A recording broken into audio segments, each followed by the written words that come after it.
실제 다양한 경험을 했던 것 같아요. 국회의원 보좌관을 하고 또 경기도 교육감 비서관도 하고 그 연구개발기관에서 실무 지원했던 이런 실장으로 일했던 경험, 그런 것들이 실제 지금 정치활동하는데 큰 도움이 되고 있거든요. 안녕하세요. 더불어민주당 전북 군산 출신 신영대 국회의원입니다. 반갑습니다.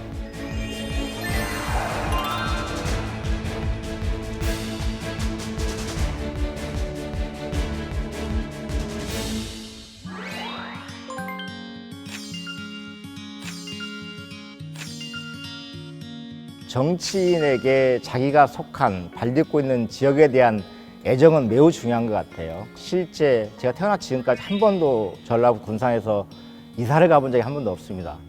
주말 부부로 10여 년 넘게 하면서도 한 번도 주소를 옮긴 적이 없는데요. 그 수산시장을 가면 사람들이 정말 많았던 기억이 있어요. 그리고 진짜 돈도 많았던 것 같아요. 여러분들 잘 모르시겠지만 아마 그 당시에는 아구 같은 성선들은 버렸습니다. 그 정도로 생선이 많았고 경제가 괜찮았었는데, 그 이후에 이제 그 지역의 전통적 제조업들이 많이 유치가 됐고, 그런 부분으로 지역 경제 끌어왔던 것이 현재는 좀 많이 어려워졌죠. 아쉬움이 많이 남는 고향의 모습이죠. 그러다 보니까 결국은 이제 지역에 대한 애정은 다른 어떤 사람보다 높다고 생각하고 있고, 제가 성장했던 곳곳에 대해서 과거의 모습과 미래의 모습을 상상해 보는 것이 실제 지역구 국회의원으로서 정말 좀 보람이 있는 느낌이 있는 것 같아요.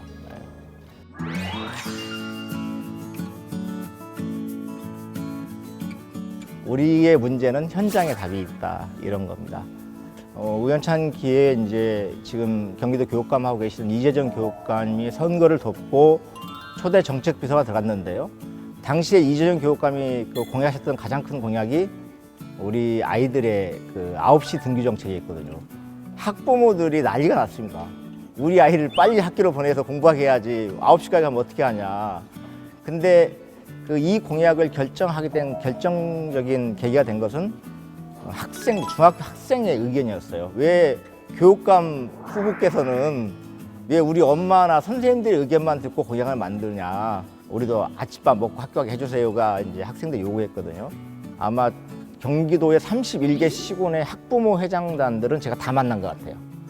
실제 만나서 이 정책의 취지, 그리고 맞벌이 부부의 애로사항을 어떻게 해결할 것인지, 왜 그리고 이 정책이 학생들이 요구하게 되는 건지, 또 현장에 또 일어날 수 있는 여러 가지 현안들도 좀 챙겨보기도 하고 이러면서 그런 학부모들의 반발을 좀 누그러뜨리면서 실제 9시 등교 정책이 경기도에 정착을 하고, 이것이 전국적으로 우리 아이들에게 좀 정착할 수 있는 계기가 만들어진 것 같아서 이런 것들이 좀 보람이 있더라고요. 그런 것들이 실제 지금 정치 활동하는데 큰 도움이 되고 있거든요. 결국은 현장에서 답이 있는 건 분명한 것 같습니다. 정치는 그런 것 같아요.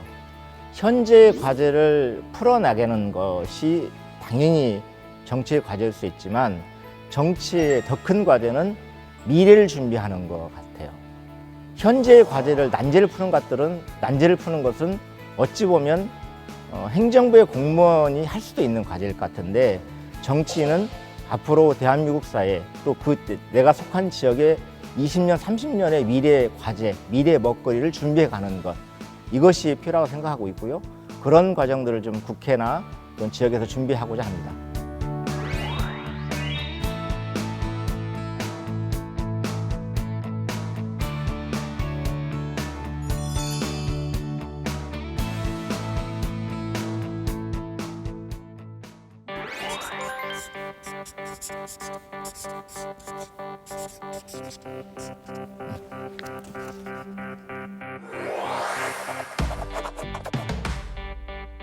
우리나라도 마찬가지고 세계적으로도 신자유주의 물결, 이런 것들이 발전, 성장 여기에만 매몰돼 왔단 말이죠.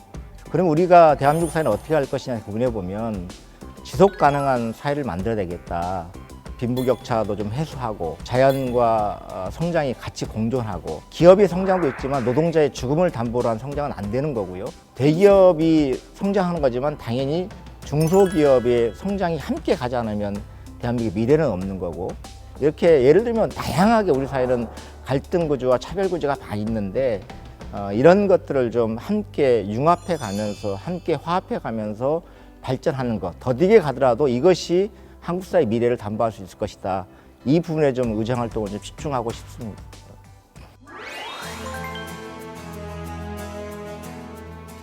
우리 군산 경제 많이 어려워요. 그래서 이제 하나씩 그 솔루션을 찾아가야 될 임무가 저한테 있는데요.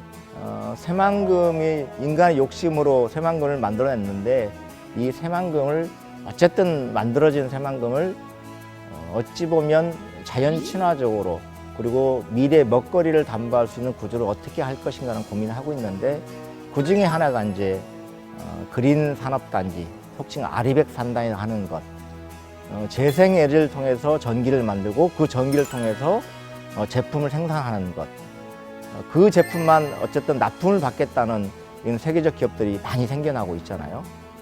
단적인 예로 이제 구글, 뭐 BMW 이런 기업들이 알리백 산업을 했는데 그런 알리백 산업단지를 군산에 만들어서 과거의 갯벌의 추억이 아쉽긴 하지만 지금이라도 자연을 이용해서 에너지를 만들고 태양광과 풍력 중심으로 에너지가 가고 있는데 수소 에너지를 좀 그린 수소 에너지를 만들어낼 수 있는 이런 공간을 좀 새만금 쪽에 군산 쪽에 만들고 싶은 욕심도 있고요.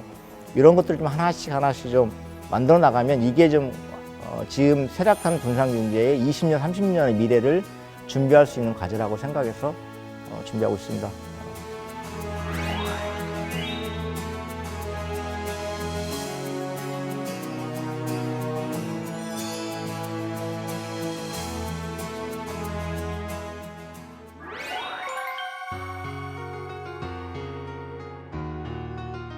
시영대 국회의원 된 지 이제 채 1년이 안 됐는데 앞으로 4년 후에 어떤 모습일까를 생각해 보게 돼.